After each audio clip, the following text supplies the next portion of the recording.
स्वराज्य न्यूज मराठी, माझा हक्क माझं राज्य स्वराज्य। दिनांक 29/10/2025 रोजी गुन्हे शाखा युनिट 2 कडील पोलीस अधिकारी तसंच अंमलदार अंबड पोलीस ठाणे हद्दीत प्रतिबंधात्मक गस्त करीत असताना गुन्हे शाखा युनिट 2 कडील पोलीस हवालदार मनोहर शिंदे तसंच पोलीस अंमलदार तेजस मते यांना गोपनीय बातमी मिळाली की चुंचाळे घरकुल परिसरात तडीपार इसम बाळा राजगिरे हा धारदार लोखंडी कोयता जवळ बाळगून घेऊन फिरत असल्याची माहिती मिळाली।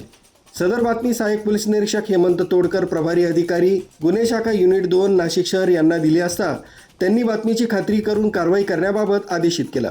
त्यानुसार गुन्हे शाखा युनिट 2 कडील पोलीस हवालदार मनोहर शिंदे, वाल्मिक चव्हाण, अंमलदार महेश खांडबहाले, तेजस मते, जितेंद्र वजिरे अशांनी चुंचाळे घरकुल परिसरातील बिल्डिंग नंबर 25च्या पाठीमागील रस्त्यावर सापळा लावून बातमीप्रमाणे खात्री केली असता त्या सदर ठिकाणी रेकॉर्डवरील तडीपार आरोपी बाळा राजगिरे हा दिसून आल्यानं त्यास जागीच पकडलं। तसं त्याचं नावगाव विचारता त्यानं त्याचं नाव वैभव उर्फ बाळा अशोक राजगिरे वय 21 वर्ष, राहणार room number 48, building number CH8, घरकुल योजना,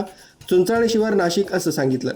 त्याची अंगझडती घेतली असता त्याच्याकडून 500 रुपये किमतीचा धारदार लोखंडी कोयता मिळून आल्यानं तो जप्त करण्यात आलाय। तसंच हद्दपार आदेशाचं उल्लंघन केलं असल्यानं त्याच्या विरुद्ध पोलीस अंमलदार तेजस मते यांनी भारतीय हत्यार कायदा कलम 4/25, महाराष्ट्र पोलीस कायदा कलम 135 तसंच महाराष्ट्र पोलीस कायदा कलम 142 प्रमाणे